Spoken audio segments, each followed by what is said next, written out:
The Lord had done something great for me and my kids. We almost lost everything we had on the Monday. Okay. They were supposed to go to school. Courage go to work at 6. Trinity and Precious go to school 6 o'clock. So I was cooking. I moved in a new house and the stove is gas. So I was cooking and I was supposed to drive them. So 5:30, we left the house. But I don't know what happened. I forgot whatever I was cooking on the stove. I left it on the stove and I dropped them to work. Imagine I dropped Precious and Trinity to Cheyenne, CSN. And I left at 5:30. I left from there. I dropped Courage. I left from there. I went to the African store. All that I was doing, the food was on the stove. There was a little bit of water in it. But I forgot, and they also forgot that I was cooking. And I spent 4 hours in the street. The food was still on the stove. When I got done from the African store, the lady, she's my friend. I bring her to church here, but she's not here today. She said, Rose, are you going home? I said, yes. She said, please wait for me. Let me close so you can take me home, since she always take the bus. I said, okay. I waited for this lady. All I'm saying, I totally forgot that I was cooking. I left the food on the stove. Driving on Charleston, I passed Courage right by UMC. And then I screamed in the car. She said, what happened? I started shaking. I said, I don't know what is going on right now, but my mind is telling me something is happening to my house. She said, what happened? I said, I left the stove on. And I called Courage. I said, Courage, did you turn the stove off? She said, no, mommy. What happened? I said, remember, I was cooking. I was boiling something. And she said, no, mommy. I said, call Trinity. I was shaking. I was crying. I couldn't even drive.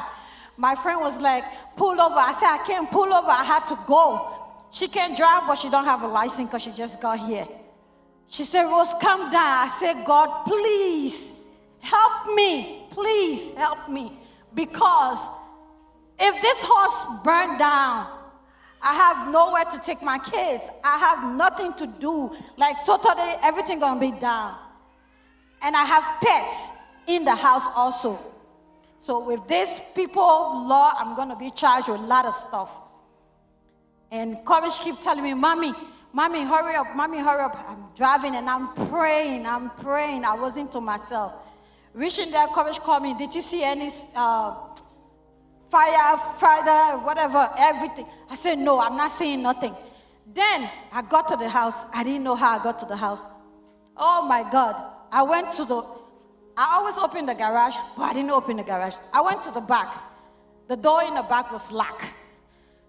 I'm hearing the alarm going off. I couldn't enter my house. Everything was dark with smoke. The whole house was dark, I'm saying black. I was even coughing. And before I got to the stove, you know how when you put gas, you put water in the stove, how it flame up like that? That's what was going up. The pot, everything was black. Nothing was in there. The flame was just going up. I couldn't even stand to even turn it off. But God helped me, and I turned the stove off before I ran outside and grabbed my pet, and I ran outside. We stayed outside for some time, for hours, before I could even go back in the house. So it's like if I wasn't going to be there on time, the whole thing was going to explode. So this is how God saved me on Monday with my kids. And it can only be God. It can only be God. I know that God delivered me. Sunday, I fell when it was sinking. There's this one sun that was sinking and it got to me. I didn't know how I fell. But when I fell, I saw the light was flashing, which I couldn't see. But I know that God delivered me. That's the reason why I fell that day. And I want to say thanks. And I promise myself to be close to God because it can only be Him saving me.